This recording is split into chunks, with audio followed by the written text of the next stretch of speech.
Across the supplied Mount Pisgah corpus, carved stones, figurines, and reliefs repeat forms organized in Charles Cahier's 1867 Compendium of Christian Iconography.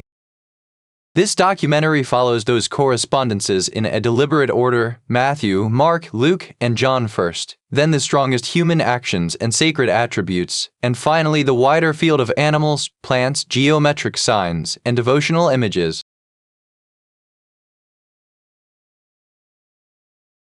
The comparison works as a visual key. Cahier gathers saints, sacred animals, gestures, garments, plants, tools, and emblems into named plates. The Mount Pisgah archive gathers American objects under those same visual headings. Seeing one at a time, each object is striking. Seen as a sequence, the correspondences build a structured vocabulary. The opening four emblems establish that structure with the traditional symbols of the evangelists. Cahier assigns the human figure, often winged, to St. Matthew. The Mount Pisgah corpus includes frontal and profile human forms with emphasized heads, torsos, and surrounding contours. Placed beside Cahier's Matthew imagery, the human emblem becomes the first member of an ordered four-part series. Its full meaning appears through the sequence that follows: human, lion, ox, and eagle. The second emblem is the lion of St. Mark. Cahier shows the lion as Mark's identifying creature. Mount Pisgah carvings and reliefs include large feline forms with heavy bodies, prominent heads, and incised details that correspond closely to the leonine emblem. In the documentary sequence, the lion follows the human figure exactly as Mark follows Matthew. St. Luke is represented by the ox. The Mount Pisgah corpus contains bovine figures with broad bodies, pronounced shoulders, and horned or rounded heads. These forms align with Cahier's ox emblem and occupy the third position in the series. Matthew's human form, Mark's lion, and Luke's ox now establish 3/4 of the traditional evangelist cycle. John is represented by the eagle. The American examples show a compact bird form with raised chest, folded wing mass, and a raptor-like head. In Cahier, the eagle closes the four-fold cycle. With John in place, the Mount Pisgah comparisons reproduce the complete, ordered set: Matthew as man, Mark as lion, Luke as ox, and John as eagle. Immediately after the evangelist comes the angel, one of the closest figures in the corpus. Cahier depicts winged attendants within sacred scenes. Mount Pisgah objects show human bodies framed by radiating, feather-like wings. The head, torso, and paired wing structure remain visible even in compact carved form, creating a direct angelic silhouette. Cahier depicts saints kneeling and praying. The Mount Pisgah figurines repeat the same bodily language: knees bent beneath the body, torsos inclined, heads bowed or lifted, and hands gathered or raised. These are not static standing figures. Their posture records an action, and that action is prayer. The devotional attitude is clearly evident across multiple examples. Cahier's lower right detail clearly shows a figure reaching toward and touching an altar. The Mount Pisgah counterpart repeats the same decisive action: a standing body, an extended arm, and a raised sacred surface. The meaning is carried by contact.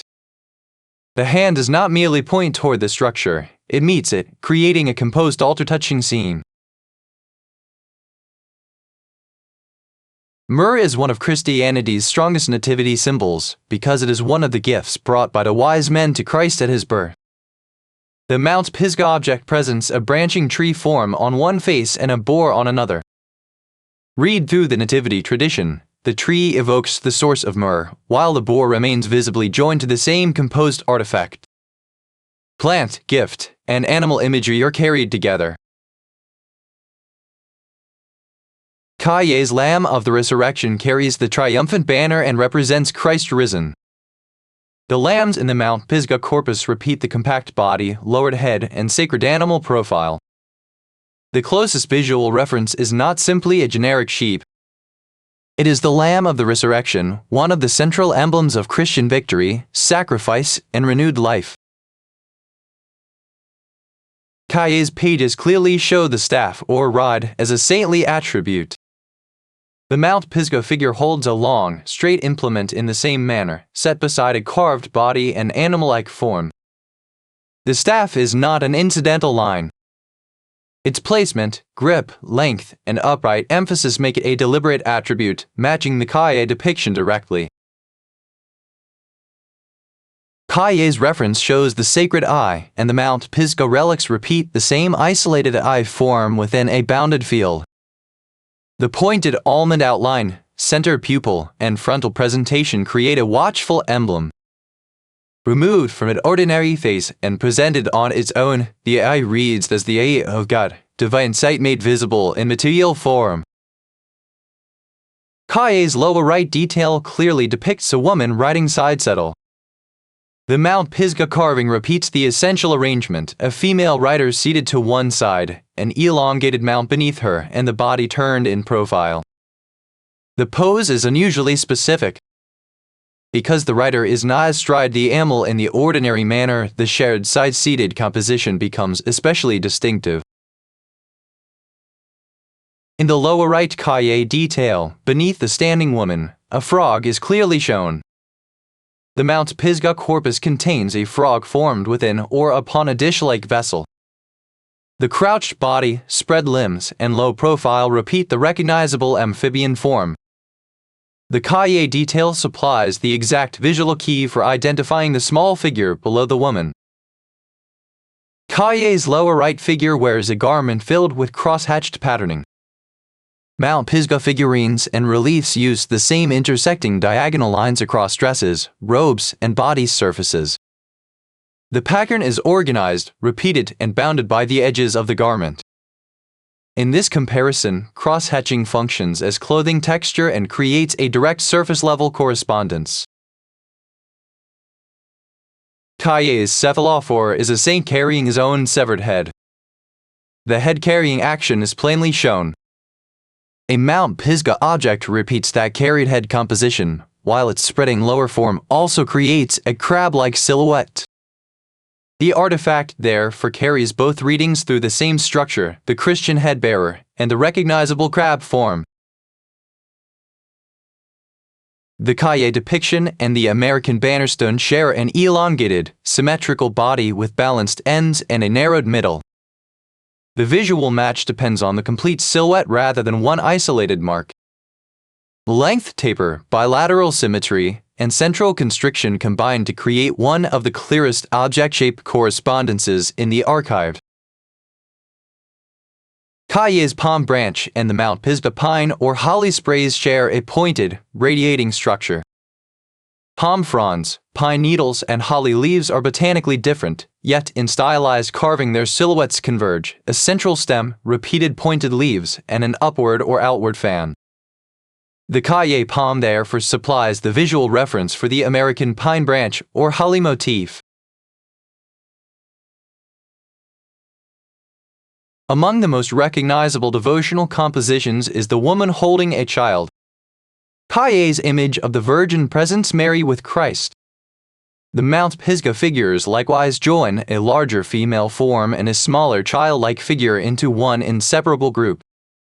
The embrace, relative scale, and shared frontal arrangement reproduce the central structure of the Madonna and child image.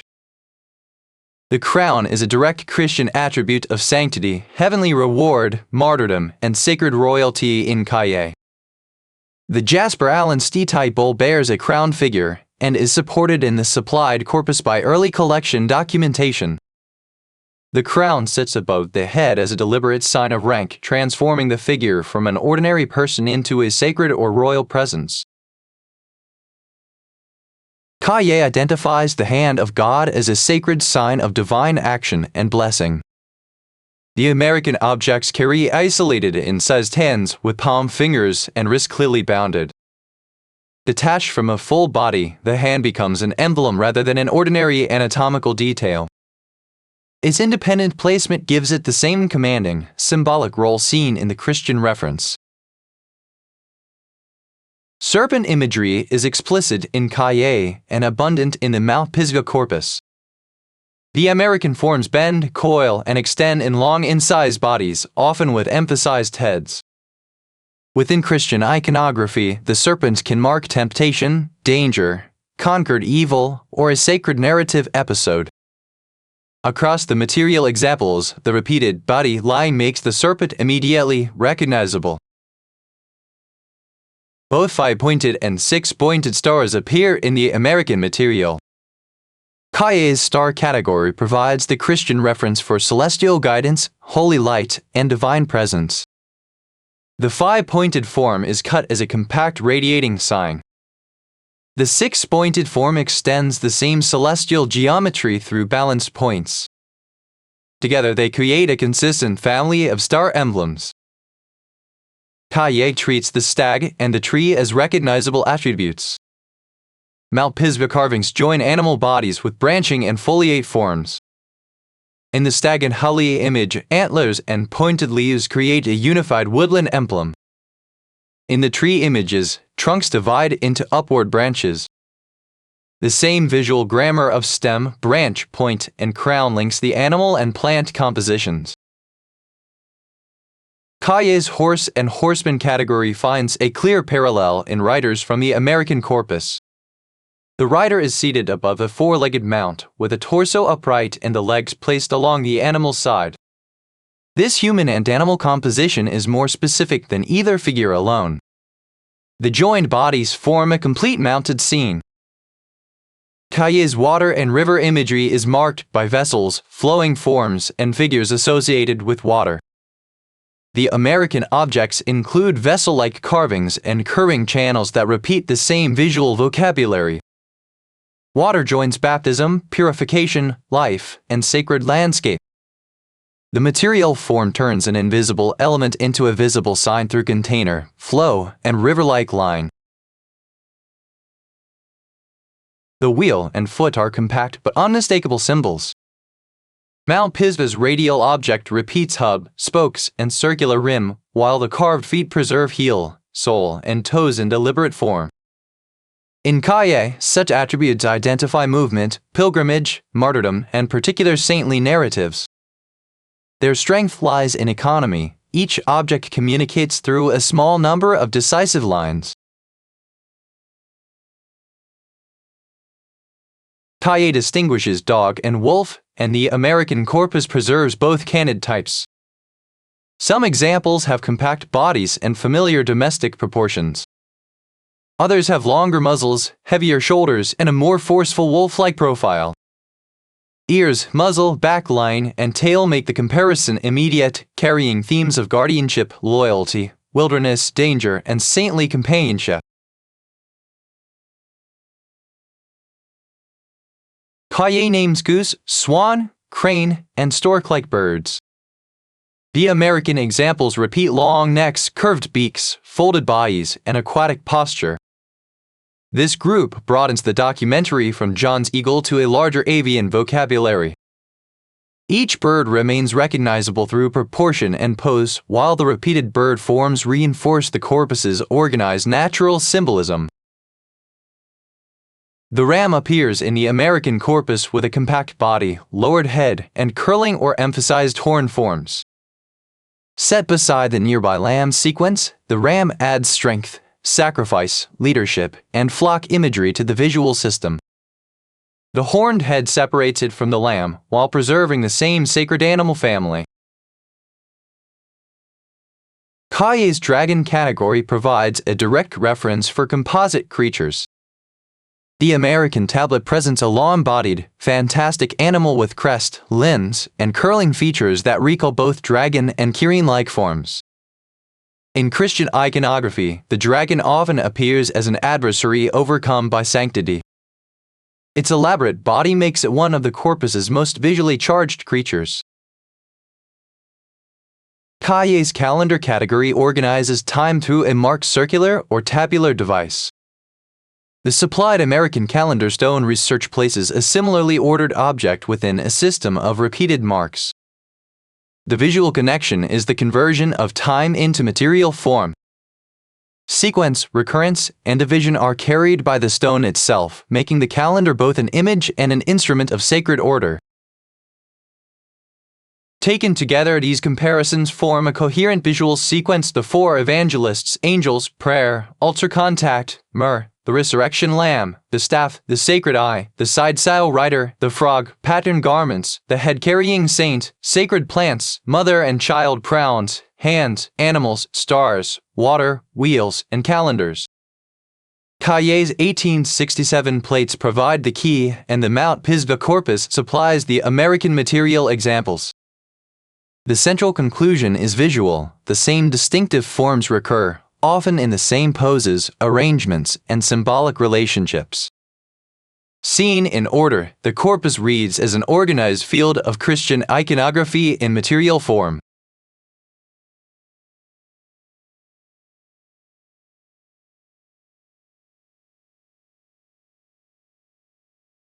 This documentary was prepared from the supplied Cahier 1867 reference plates, the Mount Pisgah material culture folders, and Barrow's ranked iconographic interpretations.